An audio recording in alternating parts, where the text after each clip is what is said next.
লক্ষ লক্ষ কোটি কোটি শুকরিয়া সিজদা আদায় করছি যে আল্লাহ রাব্বুল আলামিন দয়া করে মেহেরবানি করে আল্লাহর ঘরে ইবাদত করার উদ্দেশ্যে একত্রিত হওয়ার তৌফিক দান করেছেন। একবার বলি আলহামদুলিল্লাহ।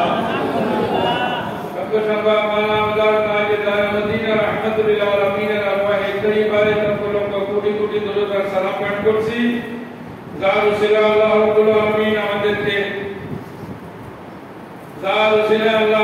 আলামিন আমাদেরকে আশরাফুল মাখলুকাত করেছেন। একবার বলি আসসালাতু ওয়াসসালামু আলাইকা সাইয়্যিদি ইয়া হাবিবাল্লাহ।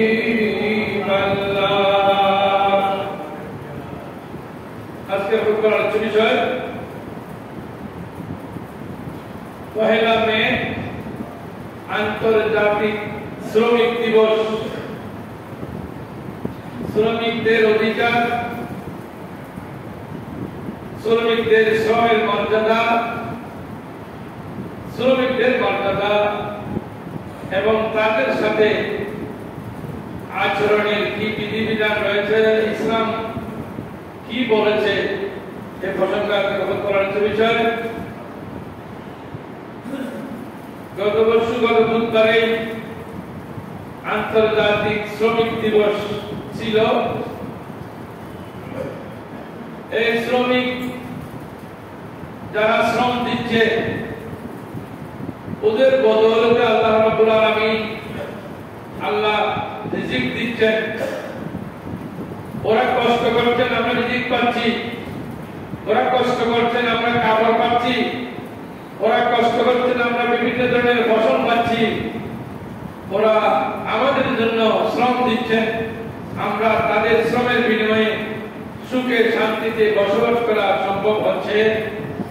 তাই আল্লাহ রাসূল শ্রমিকদের সাথে, কাজের বুয়ের সাথে এবং কর্মচারীর সাথে কি ধরনের আচরণ করেছেন, কোরআন মাজিদ কি বলেছে, হাদিস শরীফে কি এসেছে, এই সম্পর্কে আজকের খুতবার বিষয়। বিষয়টা অত্যন্ত গুরুত্বপূর্ণ। আমরা অনেকে বুঝি না। শ্রমিকদেরকে থেকে শ্রম নিয়ে তাদেরকে খালি মুখে কাটিয়ে দিই, তাদেরকে খালি পকেটে বিদায় করে দিই। অথচ পরকালে আমাদের কি সমস্যা হবে বা কি সমস্যা হচ্ছে এটা আমাদের অনেকের জানা নাই। আল্লাহ রাব্বুল আলামিন ইরশাদ করেন, লাকাদ খালাকনাল ইনসানা ফি কাবাদ।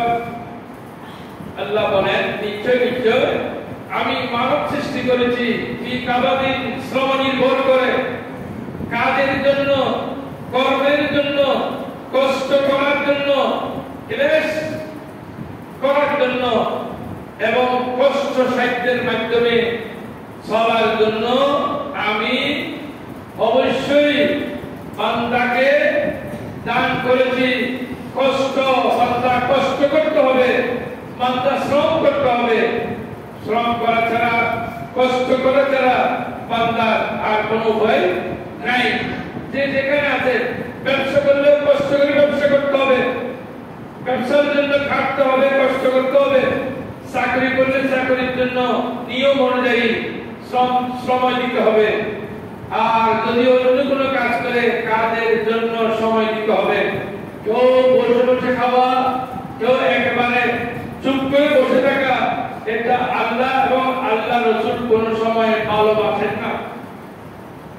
কোরআন মাজিদে এসেছে, বিসমিল্লাহির রহমানির রহিম, ইয়া আইয়ুহাল্লাযীনা আমানু আউফু বিল উকুদ। সূরা মাইদা। আল্লাহ বলেন, হে ইমানদারেরা, তোমরা যখন কারোর সাথে চুক্তি করবে, কোন শ্রমিকের সাথে মাসে এত টাকা দিব, বছরে এত টাকা দিব, দৈনিক এত টাকা দিব, এই জন্য যদি চুক্তি করো, চুক্তির পরে শ্রম নেওয়ার সাথে সাথে তাদের টাকা পয়সা দিয়ে দিতে হবে, তাদের শ্রমের বিনিময় দিতে হবে। তাদের শ্রমের যে চুক্তি হয়েছে, যে কথার উপর আস্থা হয়েছে, যে কথার উপর উভয়ের মধ্যে সমাধান হয়েছে, এটা অবশ্যই তাদের হাতে তুলে দিতে হবে।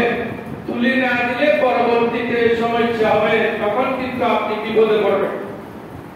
কোরআন মাজিদে আয়াত এসেছে, আল্লাহ রাব্বুল আলামিন মুসলমানদের মুমিনদের গুণাবলী বর্ণনা করতে গিয়ে বলেন যে ওহুম বিল আমানাতে, যারা নিজের আমানত রক্ষা করে, কেউ আমানত রাখলে আমানত ফেরত দেয়, নিজে আমানতদারি হয়, কারো আমানত বঞ্চিত রাখলে, কোনো জিনিস বঞ্চিত রাখলে তা যেভাবে রেখেছে সেভাবে ফেরত দেয়, মাঝখানে যে কোনো ধরনের এখানে পাক বসায় না, এবং সাথে সাথে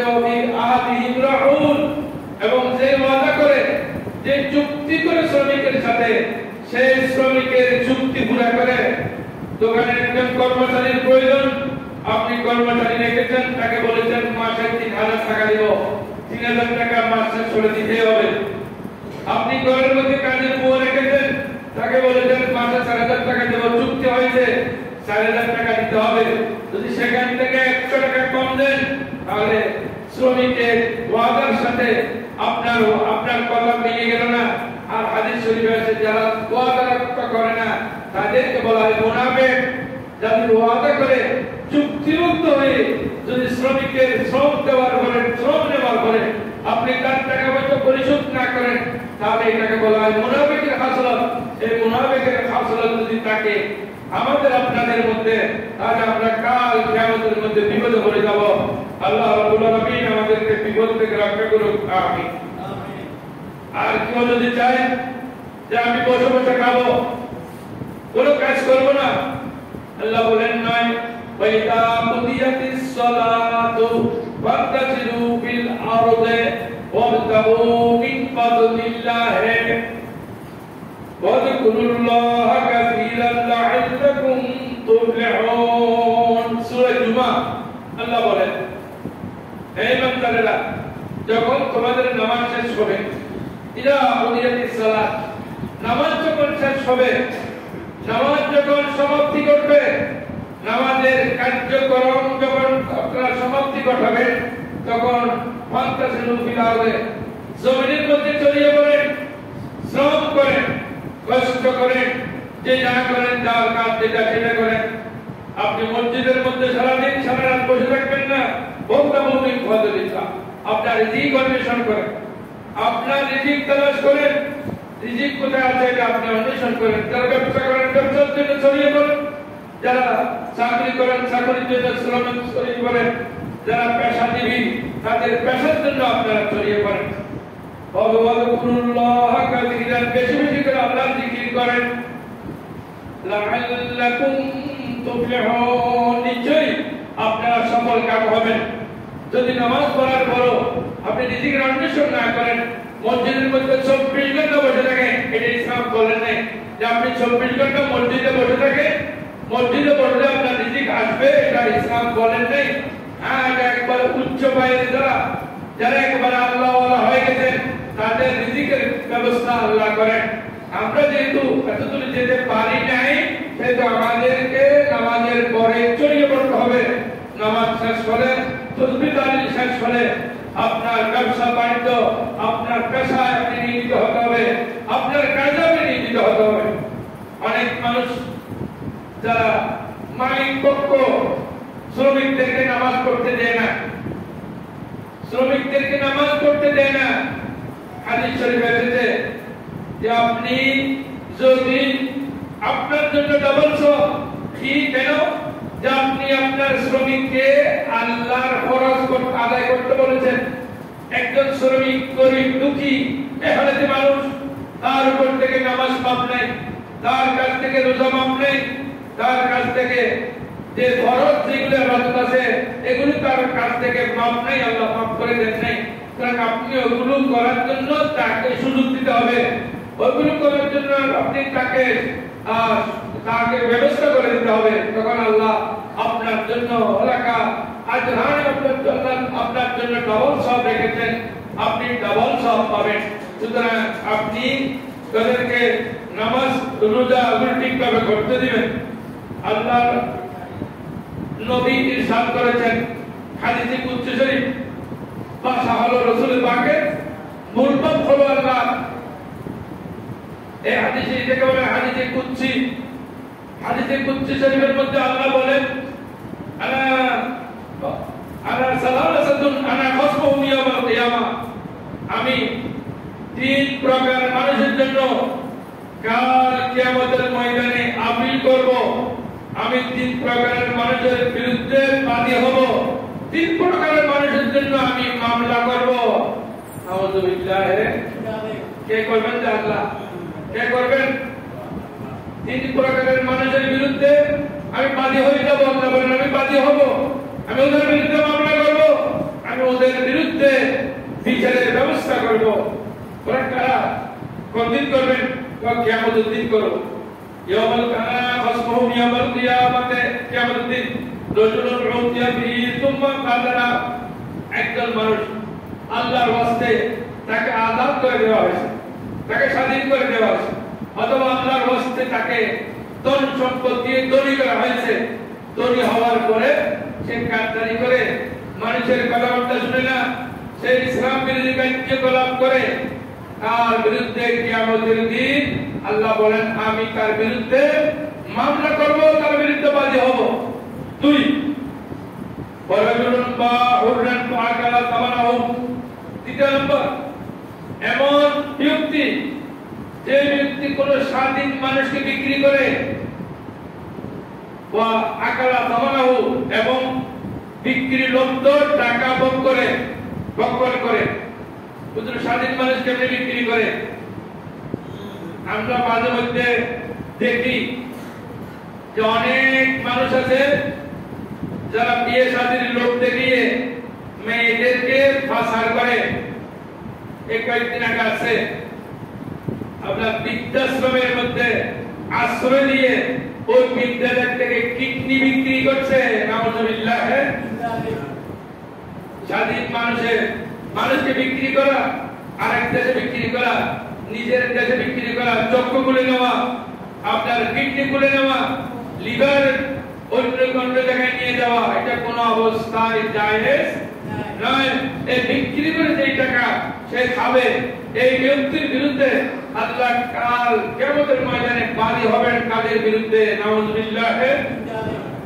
ওয়ারাজুলুন ইসতাজারা আজিরান ওয়াস্তাওফা মিনহু, আর এক প্রকার মানুষ যাদেরকে আপনারা শ্রমিক হিসেবে নিয়োগ দিয়েছেন, আপনার গাড়ির ড্রাইভার হিসেবে নিয়োগ দিয়েছেন, আপনার ঘরের কাজের বুয়া হিসেবে নিয়োগ দিয়েছেন, এই ধরনের ব্যক্তি আপনি দৈনিক কাজ করার জন্য তাকে নিয়োগ দিয়েছেন। এরপরে আপনি যে কাজের জন্য নিয়োগ দিয়েছেন সেই কাজটা সে পরিপূর্ণ করেছে, আপনি কাজটা পরিপূর্ণভাবে বুঝে নিয়েছেন, কিন্তু কিন্তু তার শ্রম দেন নাই, তার শ্রমের বিনিময় দেন নাই, আপনি তার বেতন পরিশোধ করেন নাই। এই ব্যক্তির বিরুদ্ধে আল্লাহ কিয়ামতের ময়দানে বাদী হবেন। বড় করে বলি নাউযুবিল্লাহ। আল্লাহ বাদী হলে আপনার আমার আর কোনো পালানোর কোনো উপায় আছে? কোনখানে যাওয়ার কোনো সুযোগ আছে? নাই। অন্য জায়গায় বলেন না আরো বাসালনা বাইনাহুম মাঈশাতাম ফিল হায়াতিদ দুনিয়া ওয়া রাফা'না বা'দাহুম ফাওকা বা'দিন দারাজাতিন লিয়াত্তাখিযা বা'দুহুম বা'দান সাবরিয়া, সূরা যুখরুফ 32 নম্বর আয়াত।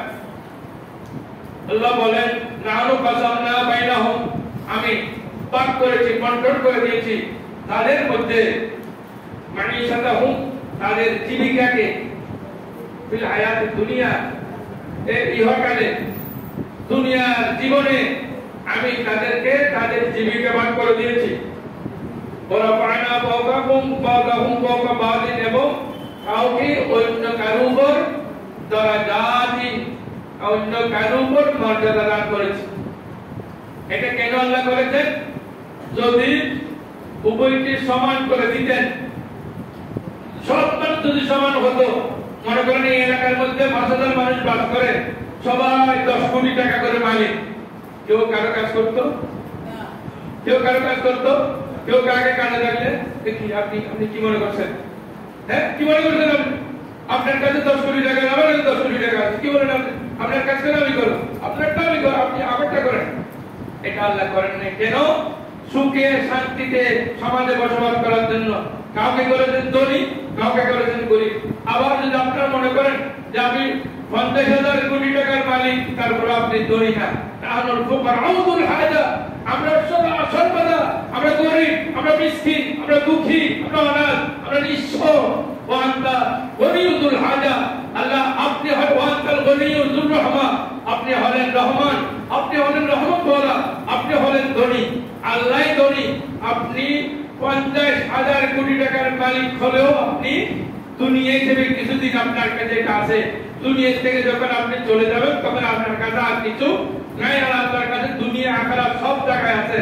এজন্য আল্লাহ কাউকে বড় করেছেন, আবার আল্লাহ কাউকে মর্যাদার দিক দিয়ে ছোট করেছেন। কেন?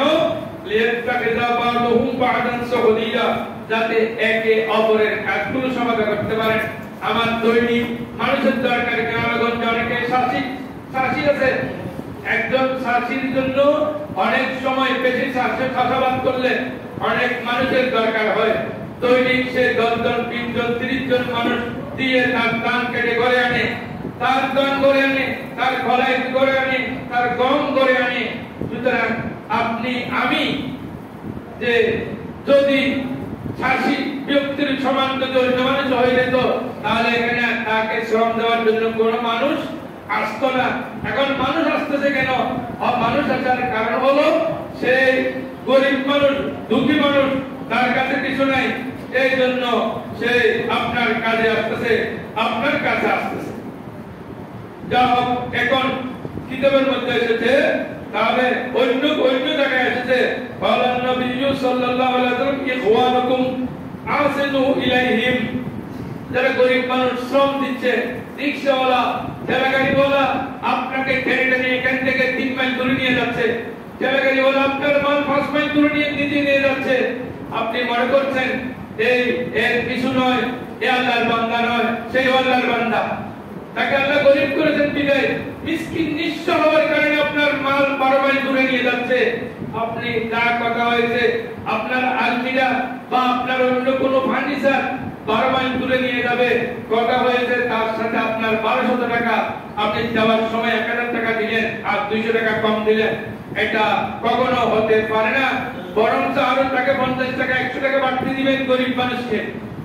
এই যে করার জন্য আপনাদের যাদের ফ্রিজ আছে, ফ্রিজের ঠান্ডা পানি পান করছেন, আপনাদের যাদের এসি আছে এসি রুমের মধ্যে বসে আছেন, আর রিকশাওয়ালা, ঠেলাগাড়িওয়ালা, দৈনিক কামলা ওরা ঘরে বসে নেই, দিনের মধ্যে কাজ করতেছে। আপনি আমি প্রাণের ভয়ে আপনার এসি সের দিয়ে ঘরের মধ্যে আমাদের জান বাঁচে না, খারাপ লাগে, কতক্ষণ পর ঠান্ডা পানি পান করি। আর ওই বেচারা কত কষ্ট করে শ্রম দিচ্ছে, ওই শ্রমিকের আপনি শ্রমের টাকা দিচ্ছেন না। হাদিস শরীফে এসেছে আতুল আজিরা উজরাত আজরাহু কবলা ইজুব এরকাহু, আপনার ঘরে কাজ করেছে, মাস শেষ হতে না হতে আপনি 1 টাকা দিয়ে পরিশোধ করতে হবে। দৈনিক কামলাকে কাজ শেষ হতে না হতে আপনার টাকা দিতে হবে। রিকশাওয়ালা, ঠেলাগাড়িওয়ালা আপনার কাজ শেষ করেছে মাত্র তার শ্রমের টাকা তাকে দিয়ে দিতে হবে। তাকে মেরে খাওয়ার, তার থেকে আপনি দাঁড়াইবারই নেওয়ার সুযোগ ইসলাম আপনাকে আমাকে দেয় নাই। অনেক মানুষ যে আগে 18 ঘন্টা 20 ঘন্টা খাটাইতো, কষ্ট দিত, এই জন্য আন্তর্জাতিক শ্রমিক দিবস পয়লা মে 8 ঘন্টা করেছে। একজন মানুষ কতক্ষণ কাজ করতে পারে? আপনাকে আমাকে যদি বিলে কাজ করতে দেয় 1 ঘন্টা 2 ঘন্টা করতে পারবো না, কোথায় চলে যাব? কারণ আমাদের শরীর লেমন করে বানায়নি, আমরা পারবো না। ওরা 8 ঘন্টা কাজ করে, এরপর অনেক মালিক আছে 12 ঘন্টা 14 ঘন্টা কাজ করাইতে চায়। এটা কিন্তু কখনো ঠিক নয়। যেন আন্তর্জাতিক শ্রমিক দিবসের মধ্যে ফয়সালা হয়ে গেছে আন্তর্জাতিক ভাবে মানুষ সর্বোচ্চ কাজ করবে, আপনার ঘরে 8 ঘন্টা, শ্রমিকের 8 ঘন্টা কাজ করবে, আপনার সাথে যা কথা হয় তা দিয়ে দিতে হবে। যেন কোরআন আল্লাহ রাসূল বলেছেন ওয়ানুকুম, এরা আপনাদের ভাই। আপনি মনে করছেন গরিব দুঃখী মানুষ, ওনার কিছু না, ওনার কোনো মূল্য নেই, নয়। আল্লাহ রাসূল বলেন ওয়ানুকুম, ওরা আপনাদের ভাই। ফাআসিনু ইলাইহিম, এদের প্রতি সদাচরণ করেন, সৎ ব্যবহার করেন, উল্টা পাল্টা কথা বলবেন না, গালাগালি করবেন না, গালমন্দ করবেন না। আর একটা হাদিস শরীফে এসেছে হুম ইখওয়ানুকুম জাআলাল্লাহু লাহু তাহতা আইদিকুম, আল্লাহ ওনারা আপনাদের ভাই, সাথে সাথে জাআলাল্লাহু লাহু, আল্লাহ ওনাদেরকে করেছেন তাহতা আইদিকুম, ওরা ওনাদেরকে আপনাদের কবজায় নিয়ে এসেছেন, আপনাদের নির্মাণাধীন করেছেন, আপনাদের পরিচালনাধীন করেছেন গরিব মানুষ বলে। সুতরাং ওদেরকে ওদের কোনো মূল্য নেই, আপনার আমার মূল্য বেশি, ওদের কোনো মূল্য নেই, এটা কোনোদিন কখনো মনে করবেন না। হাদিস শরীফ এসেছে আল্লাহ রাসূল ইন্তেকালের মুহূর্তে বলেছেন, কত গুরুত্বপূর্ণ দেখেন, ইন্তেকালের মুহূর্তে দুইটা কথা বলেছেন, as-সালাত আস-সালাত, নামাজ নামাজ নামাজ। অর্থাৎ নামাজ কায়েম করেন, নামাজ আদায় করেন। সঠিকভাবে কি নামাজ আদায় করি? আমরা সঠিকভাবে নামাজ আদায় করি? হ্যাঁ করি কিনা ফজরের নামাজ আসলে বোঝা যাবে। ফজরের নামাজের মধ্যে মসজিদে গিয়ে একটু চেক করে দেখেন রমজানে কি মুসল্লি ছিল, এখন এই মুসল্লি কোথায় গেছে। সারানো বিজ্ঞপ্তি দিয়ে আপনি ওই মুসল্লিদেরকে আনতে পারবেন না, আগামী বছর রমজান মাস আসলে আবার পাবেন। এর আগে আর পাওয়া যাবে না, কবরে চলে গেলে তো চলে গেল, নাহলে আগামী বছর আবার পাবেন। এখন আপনি যত খোঁজাখুঁজি করেন আপনি ওই মুসল্লিদেরকে আর পাবেন না। নাউযুবিল্লাহি মিন যালিক। আল্লাহ রাসূল শেষ পর্যন্ত শেষ মুহূর্তে ইন্তেকালের পূর্ব মুহূর্তে বলেন as-সালাত as-সালাত, নামাজ কায়েম করো, নামাজ কায়েম করো। তার একটা জিনিস বলেছেন কি, আল্লাহ রাসূল বলেছেন ইত্তাকুল্লাহ, আল্লাহকে ভয় করো, ফিমা বারাকাত আইমানুকুম, তোমাদের অধীনে যে সমস্ত শ্রমিক কাজ করে তাদের শ্রমের ব্যাপারে, তাদের বিনিময়ের ব্যাপারে, তাদের টাকা পয়সার লেনদেনের ব্যাপারে সতর্ক হয়ে যান। দেখেন ইন্তেকালের মুহূর্তে বলছেন গরিব দুঃখী মানুষ যে শ্রমিক আপনাকে শ্রম দিয়েছে তার শ্রমের মূল্য পরিশোধ করার জন্য, তার পারিশ্রমিক দেওয়ার জন্য আল্লাহ রাসূল স্পষ্ট ভাষায় ইন্তেকালের পূর্ব মুহূর্তে আপনাকে আমাকে সতর্ক করে গেছেন। সুতরাং কোন গরিব দুঃখী মানুষের টাকা আত্মসাৎ করা যাবে না, তার টাকা শ্রমিকের টাকা শ্রম দেওয়ার পর পরে দিয়ে দিতে হবে। আল্লাহ রাসূল ইরশাদ করেছেন মা আকালা তুআমান ফাতু খায়রাম মিন আন ইয়াকুলা মিন আমালি ইয়াদিহি। অনেক মানুষ মনে করে যে আমি বসে বসে খাবো, বসে বসে খাবো, আমার 5টা 7টা বিল্ডিং আছে, এতগুলো কষ্ট করার দরকার কি নয়। আপনাকে বসে খাওয়ার জন্য ইসলাম বলেন, কি বলেছেন? আল্লাহ রাসূল বলেছেন মাকালা রাহাতুন তুআমান, মানুষ সর্বোত্তম খানা খায়, তুআমান ফাতু খায়রাম মিন আন ইয়াকুলা মিন আমালি ইয়াদিহি, নিজের কর্মে, নিজের হাতে করা, নিজের হাত দিয়ে সম্পন্ন করা এখান থেকে যে ইনকাম হয়, যেই টাকা আছে ওটা খাওয়া হলো মানুষের জন্য সবচেয়ে উত্তম কাজ। বড় করে বলি সুবহানাল্লাহ। নিজের করা, নিজের হাতে করা, নিজের হাতে করা কাজ, অর্থাৎ যারা নিজের হাতে কাজ করে খায় ওরাই হলো উত্তম মানুষ। মিন আইয়াকুলা ইমরাদি ওয়াইনা নবী আল্লাহ দাউদ আলাইহিস সালাম কানা ইয়াকুলু মিন আমল ইয়াদিহি। দাউদ আলাইহিস সালাম হলেন আল্লাহর নবী, দাউদ আলাইহিস সালাম হলেন আল্লাহর একজন শ্রেষ্ঠ নবী। আল্লাহর শ্রেষ্ঠ নবী উনি কোনদিন বসে বসে খান নাই, বরং আল্লাহর শ্রেষ্ঠ নবী উনি কাজ করে খেয়েছেন। দাউদ আলাইহিস সালাম কাজ করে খেয়েছেন। এমনকি অনেক নবী ছাগল চড়িয়েছেন। সুবহানাল্লাহ বলেন। অনেকে বলে ছাগল চড়াইলে আপনি কি নবীগণকে রাখাল বলতে পারবেন? নাউযুবিল্লাহ বলেন না, বড় করে সবাই বলেন নাউযুবিল্লাহ। কেন ছাগল চড়াইতে দিয়েছেন আল্লাহ? কেন দিয়েছেন? আপনারা এখানে ছাগল লালন পালন করেন নাই, আমি নিজেও ছাগল লালন পালন করেছি। এমন রাগ উঠে ছাগল টানলে সামনের দিকে গেলেও যায় না, দুই ভাগে এমন করে ধরে রাখে, পিছনের দিকে বাড়ি দিলে এদিকে যায় না, এদিকে যায়, সোজা যায় না। ছাগল লালন পালন করা সবচেয়ে কঠিন, সবচেয়ে কঠিন। আমি গ্রামে থাকতে একটা ছাগল পালন করেছি। অনেক সময় টান দিয়ে আর ডাক করে রাখতে না, আবার এমন টান দিলে উঠতে চলে আসে, তারপরে হাঁটি আসে না, এত মারাত্মক। তাহলে নাউযুবিল্লাহ মিন যালিক, নবীগণের ব্যাপারে উল্টা পাল্টা কোন শব্দ ব্যবহার করলে ঈমান থাকবে না। বড় করে বলেন ঈমান থাকবে না, ঈমান চলে যাবে। তাই আয়াতে আল্লাহ বলেছেন উনজুরনা মানে আমাদের দিকে দেখেন, রাআইনা মানে আমাদের দিকে দেখেন। আল্লাহ বলেন লা তাকুলু রাআইনা ওয়া কুলু উনজুরনা, হে মুসলমানেরা নবীগণের ব্যাপারে রায়না শব্দ ব্যবহার করবে না, বরং উজ্জুরনা শব্দ ব্যবহার করো। কেন? কারণ রায়না শব্দটি অন্য একটু ব্যঙ্গর্থ ব্যবহার হয়। এই জন্য নবীগণের শানে যদি কোন ধরনের শয়তানি শব্দ ব্যবহার হয় তার ঈমান থাকবে না। এখন দেখছি কয়েকদিন আগে ইন্নাকা লা তাহদি মান আহবাবতা এই আয়াতের তাফসীর করতে গিয়ে এক বেয়াদব, ইন্টারন্যাশনাল বেয়াদব মৌলভী বলছেন, হে নবী আপনি বেয়াদবি করবেন না। আমি বলতেছি, ওই মৌলভী তুমি বেয়াদব শব্দকে কোথায় পেয়েছো? আমি চ্যালেঞ্জ করে বললাম, যদি বেয়াদব শব্দকে বাইর করতে পারো তুমি বেয়াদবে, তাহলে তোমার মতো ইন্টারন্যাশনাল বেয়াদব বাইর করতে না পারলে আল্লাহর জগতে আর নাই। ইন্নাকা লা তাহদি মান আহবাবতা এটার টেক্কি করতে গিয়ে বলে, হে নবী আপনি বেয়াদবি করবেন না। নাউযুবিল্লাহ মিন যালিক। কেন বললাম? নবীগণ ছাগল চড়াইছেন, এই জন্য নবীগণকে রাকাল বলতে পারবেন না। নাউযুবিল্লাহ মিন যালিক। ছাগল চড়াইতে দিয়েছেন আল্লাহ। উম্মত হলো ছাগলের চেয়ে আরো dangerous, very very dangerous thing. এদিকে বললে এদিকে যায়, এদিকে বললে এদিকে যায়। এতগুলো এই শয়তানি করতেছে কারা? উম্মতরা। এত শয়তানি করে কারা? নবীর শানে বেয়াদবি করে উম্মতরা, আল্লাহর শানে বেয়াদবি করে উম্মতরা, শরীয়ত মানে না উম্মতরা, নামাজ পড়ে না উম্মতরা। তাহলে উম্মতদেরকে ছড়ানো আর অনেক কঠিন, উম্মত পরিচালনা করা অনেক কঠিন। বিদায় ছাগল ছড়ানোর জন্য অনেক নবীকে আল্লাহ রাব্বুল আলামিন দিয়েছেন। সুতরাং দাউদ আলাইহিস সালাম নিজের হাতে কাজ করে নিজেই ওটা ব্যবহার করেছেন।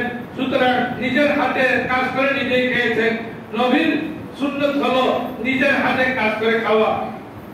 এরপরে আল্লাহ রাসূল বলেন, মান ইস্তাজারা আজিরান ফালিসাল্লিম লাহু আজরাহু। যারা আল্লাহ রাসূল বলেন, মান ইস্তাজারা আজিরান, যারা কোন শ্রমিক নিয়োগ করবে, আমার বিটার মধ্যে মাটি কাটতে হয়, আমার ঘরে ফাঁকা ঘর করবো, সেখানে শ্রমিকের প্রয়োজন হয়। এইভাবে যারা শ্রমিক নিয়োগ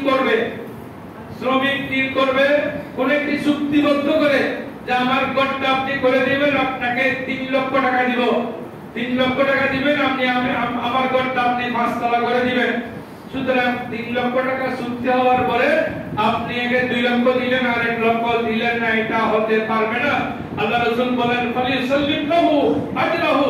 নিশ্চয়ই তার সাথে যা চুক্তি হয়েছে তার চুক্তি মোতাবেক তার শ্রমের টাকা পয়সা তার হাতে দিয়ে দিতে হবে। আল্লাহ রাব্বুল আলামিন এই শ্রমিক যারা শ্রম দেয় তাদের শ্রমিকের পারিশ্রমিক দেওয়া, শ্রমিকের মর্যাদা রক্ষা করা আল্লাহ রাব্বুল আলামিন আমাদেরকে তৌফিক দান করুক। আমিন। আগামী জুমায় ইনশাআল্লাহ